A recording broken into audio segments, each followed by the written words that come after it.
So how do we hear all of this information and not feel disempowered?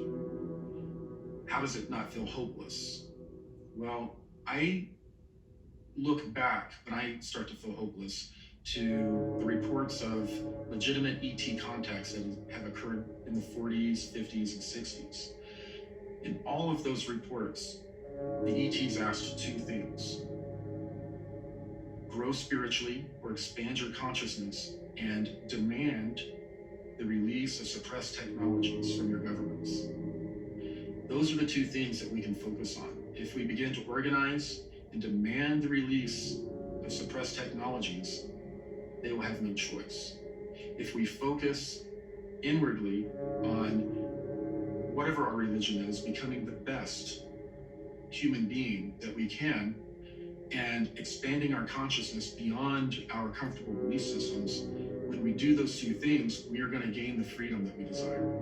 I started realizing that the cabal or the Illuminati or whatever you want to call them, they keep us fighting with each other intentionally because they know that the potential in our unified consciousness, should we ever come together and stop fighting with each other, is extremely powerful.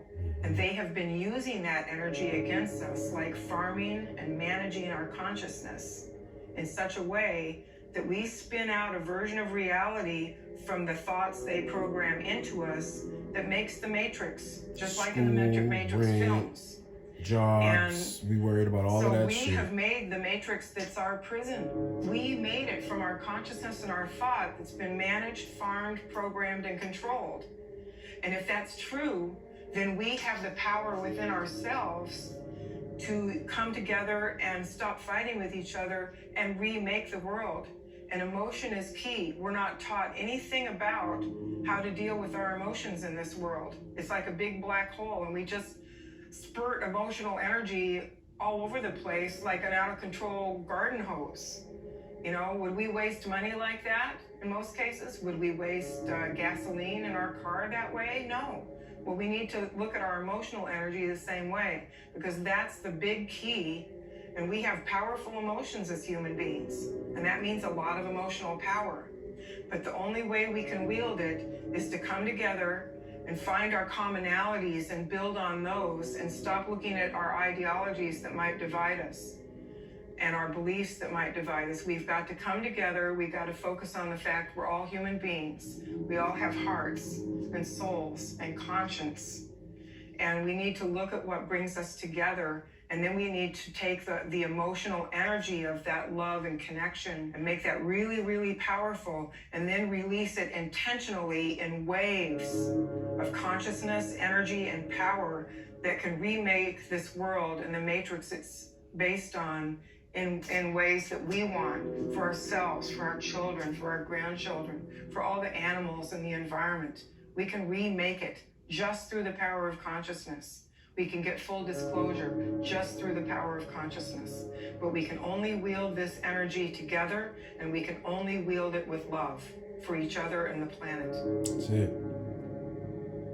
We're at the early stages of this movement, and every movement, you know, whether we're talking about the civil rights movement, the abolition movement, you know, the women's rights movement, it's always, once it reaches a kind of like a critical mass, then the political changes happen. So this is a very, very compelling story. I do believe that it's time for all of us to take a stand. We cannot simply step back and allow all these things to happen. Right. Even if we don't fully believe everything that the people in this movie and other insiders like them have been saying, it's worthy of our consideration. Can we really afford to be so ignorant as to turn our backs on this information? We don't have the time to sit around and argue about whether this information is true. The planet is dying. We have economic collapse. We have mass starvation. Yep. We have the largest mass extinction since the collapse of the dinosaurs. Our ecosphere is collapsing. We see the lack of water. We see ever-increasing global temperatures, and no one really is doing anything about it. Nope. The entrenched power structure stays the way it is. We're still burning fossil fuels. Nope. We're still not getting access to these amazing technologies. If we do get full disclosure, now the dam breaks. Now we're in a totally new reality, which very well could be the golden age that was promised to us in so many different ancient teachings and traditions. I do believe that in our lifetimes we will see the full disclosure of the so-called forbidden technology. We will become a truly galactic civilization, and we will do this with the cooperation of people in the military, people in the intelligence community, people who were working for the cabal and have decided to break away from all that, become insiders, and be the change that we want to see in the world. This film is an embodiment of that global movement. This film is the red pill that wakes you up to what's really going on in the world. They do not have the staff to fight us. The cabal is losing. We are on the winning side of history. We are moving forward step by step, and at some point this is all going to break open.